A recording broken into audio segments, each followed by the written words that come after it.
And so should we socialize it now? Or because I suppose there's also sort of two things going on in your book, right? Which is, one is that capitalism has actually been incredibly good at driving these innovations forward. It's capitalism that got us to this point.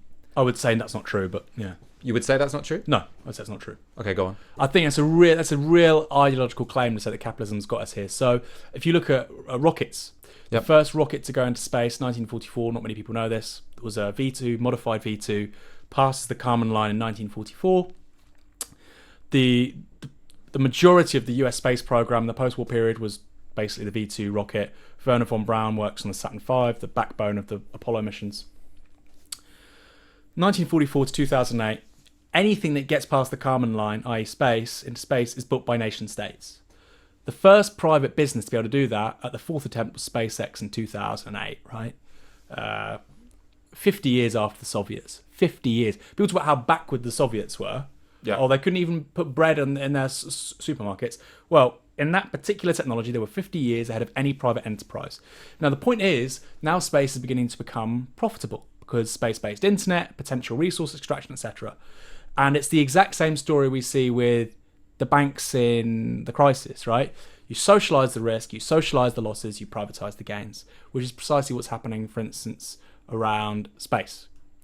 So your question about but lots of the innovation coming from capitalism, it's not coming from capitalism. It's half of it. Well, I mean, I suppose. Give me an example. Give me a technology that was developed by market forces. Well, not much of it was developed by market forces alone, right? But it's within the context. So the mode of production is capitalism that we live in, right? And then the taxes are then funding the research. Yeah, you need a state who can fund primary research, which will then be developed into a consumer product, usually by private firms. So look at the iPhone, for example. We know that many of the technologies that went into it were from a state. Well, and all the technologies, they sort of partnered up to some extent with businesses who made it into a consumable product. That's a social democratic argument, right? So that's to say it was mixed market economies with capitalists, firms, and entrepreneurial states, to use the words of none of the technologies, the jet engine, the internet, touchscreens, lithium-ion battery, solar cells, whatever the material science that goes into wind turbines, none of that has been developed by capitalism. Capitalism develops things for profit,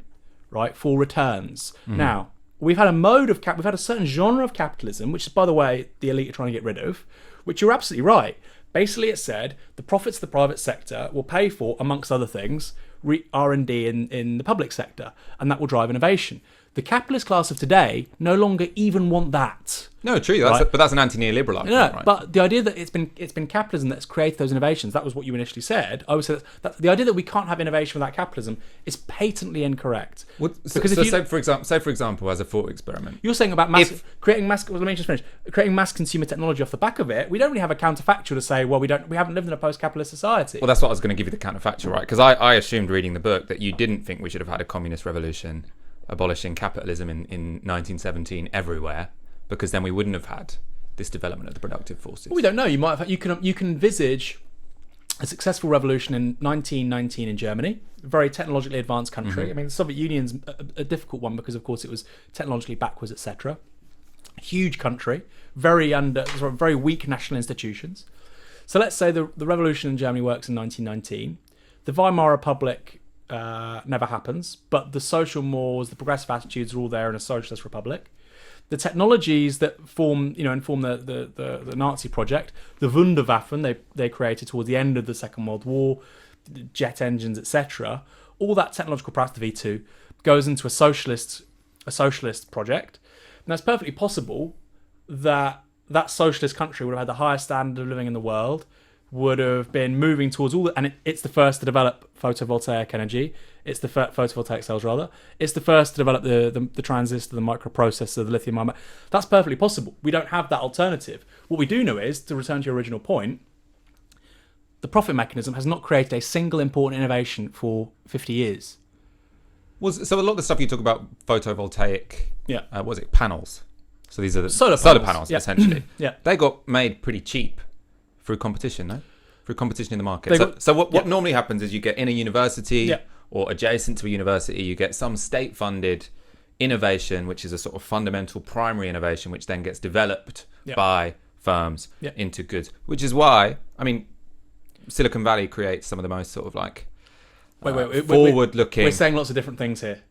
Let's talk about Silicon Valley. Well, Silicon Valley operates within a capitalist system, that's often oligopoly. I mean, so what you're saying about like the stuff's created by, often we agree, state agencies, right? It could be the Russians in the 50s. It could be Bell Systems in the US, whatever. And then you're saying it gets cheaper because of competition. Yeah. I would say it gets cheaper because of the experience curve, which I talk about in the book, which is generally speaking, for the doubling of production for a manufactured good, the price of it falls by 10 to 20%. Now, the experience and the reasons why are pretty obvious. And anybody who's worked in a job knows that, right? Mm-hmm. Your first day in the job, if you're making cups of coffee, you're really bad at making cups of coffee. And then over time, you become more efficient at it. That's just one reason for the experience curve. Workers learn how to become more efficient. Now, you could say competition. I would just say it's the experience curve. It's perfectly possible that you would have a socialized financial system which finances worker-owned and cooperatively owned businesses to do the exact same thing, and the experience curve plays out in the exact same way. So I think, again, competition there is probably an ideological claim. Social democracy, or the argument about social democracy, and this is where I think the third way really got it badly wrong, right? The history books tell us that after the 1970s, there were two alternatives for the left. One was something like the Meidner Plan, something about increasingly subordinating markets to socialist production, or something like what Tony Blair does, right? Which is basically, we'll make a compact with business. It means that the economy has to grow by 2-3%, and that growth will mean easy credit, because you can keep on expanding credit because people can pay the loans because the wages keep on going up. It's a virtuous cycle. And that the high taxes from that will pay for improved public services, right? So that's one aspect of social democracy. Now, why am I saying fully automated luxury communism, not fully automated luxury socialism? Mm-hmm. Because I'm saying the long-term trajectory of these technologies, particularly automation, artificial intelligence, means that two fundamental features of capitalism, or even socialism, decline. What are they? Karl Marx in Capital Volume 3 says that even socialism is still in the realm of necessity. That is to say, you still have work, you still have scarcity. So it's like capitalism. What have you changed? You've changed the social relations, the relationship to the means of production. That's what changes between capitalism and socialism. Working people now own the means of production. Danny Finkelstein, in a review of the book, said, socialists haven't been able to answer the question, under socialism or communism, who makes the Twix? Well, under socialism, I can tell you, you finance, pretty obvious answer, you finance a takeover of the business. So the workers who make the Twix chocolate bars still make the Twix chocolate bars. What's changed is the relationship to production and ownership, right? That's socialism. Marx says, still in Capital Volume 3, communism, however, is an escape into the realm of freedom. So it's a society beyond scarcity, beyond work, where mental and physical work, where cognitive and physical work blend into one another, where there's no real distinction between work and play. And he gives that great line about being a literary critic, a fisherman, etc., all in the same day, right? And human beings can investigate their species being, because it's communism, right? There's no real division of labour, not that much of that. And there's a similar argument in John Maynard Keynes, which I quote in the book, the letter on the economic possibilities of our grandchildren. I see 100 years from now, yada, yada, yada, we'll need to work a 10-hour week or whatever. Now, the core features of capitalism or socialism that can't exist in communism, what are they? Selling your labour for a wage labour, and production for profit or exchange. And I think the long-term trends of the things I'm talking about ultimately will lead to a new mode of production.